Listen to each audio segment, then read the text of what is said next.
2, 1.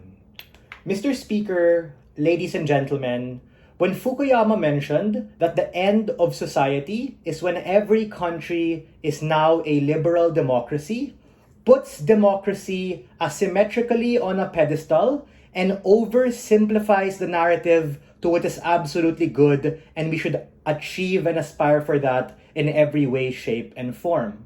When Karl Marx talked about the end of Marxism being the uprising of the proletariat against the bourgeoisie in the name of going against capitalism, then we think reduces the narrative to having this bloody and toxic and crazy rebellion that Bosea stood for in Worlds 2016.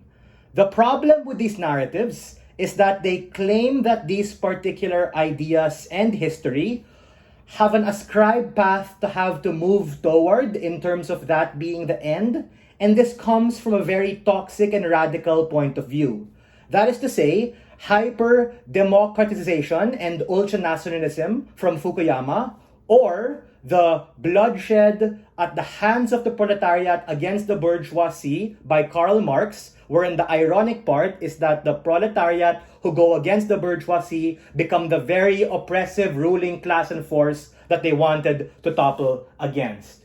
We believe that the end does not justify the means, and that the means particularly matter, and the framing of these narratives in that way as the end is harmful, hence we should regret it. Let's be very clear. What is our counterfactual? Our counterfactual is all of these political ideologies I mentioned are all valid and legitimate.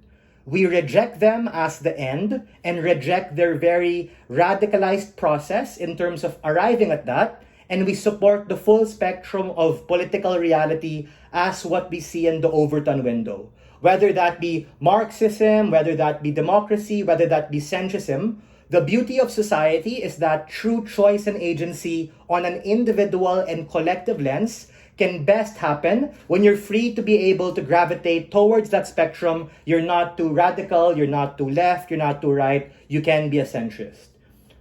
We think uniquely what happens with these particular narratives is the complete opposite. It forces people to ascribe to a particular end state and justifies all of those particular ideologies. What is my argument? My argument is how exactly do these narratives radicalize society more, and why is society worse off when it's framed as the particular end, and why is the defense of our counterfactual being no end and supporting a normal plurality of these views the way to go?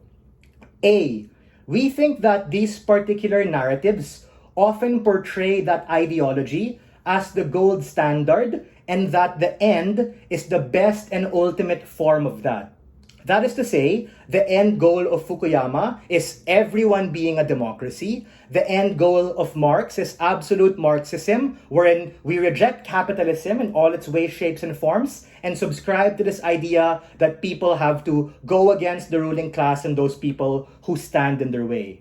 That's a lot of confirmation bias that stifles discourse precisely because of the way it's framed. There's also a framing bias wherein you're anchored to a particular starting point. You then have a particular path, meaning where we're going to be in history, looking at the end goal of where you want to be.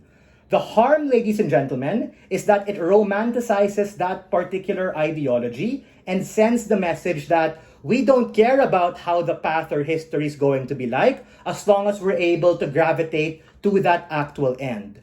The question becomes, what happens in the middle? How do you get there? That's why in my pre-oration, I mentioned a lot of things like ethnic tension, a lot of things like political ideology, bloodshed, and war, being what actually is motivating you to be able to get to that end, because taking it in its literary form or taking it in its figurative form, you really want to be able to forward and transform majority of society to that regard.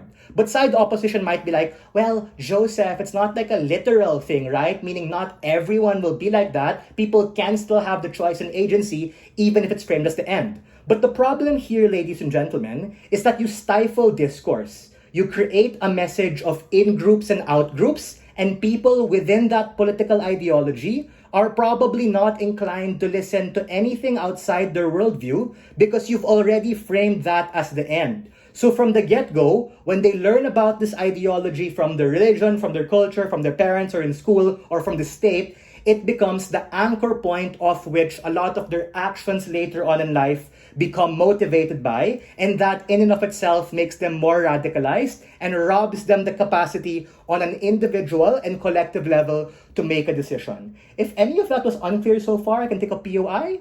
Closing. 3, 2, 1. Opening. 3, 2, 1. So, what we do support on our side is the counterfactual that there is no end. In order to continue pushing human society to be able to live and pursue longer things, or in order to be able to have the best capacity to truly push us, like what we've done over the past hundreds of years, we don't have an end marker. Because the point in which we send an end marker is the point in which we say that we've done it. But we question the lens of looking at politics, looking at ideology, and looking at life as just that. We're here not to send any end at all. We completely support the realities of the world and the realities of life, pushing us towards gravitating to where we need to be and where we should go. Why is that the case? It's because things freaking change. What was a valid ideology before, like saying that Black individuals or people of color were nothing more than slaves or beasts of burden, or that women did not have rights and were second-hand citizens, were things we transcended upon, which were once of political and social reality. We shatter the lens of that, and we tell you that all ideologies like yin and yang have good and bad, bad and good. We're here to be able to make the best out of it and fit and ascribe the best of what we can towards the reality of life and how we do things like economic policy, politics, and ultimately how we view the world. Uniquely coming from opening government, we question the lens of looking at these ideologies at the end. We tell you there should be no end, and we defend the counterfactual of how things can be better when it's not framed as such. We are very proud to stand on government and open this debate.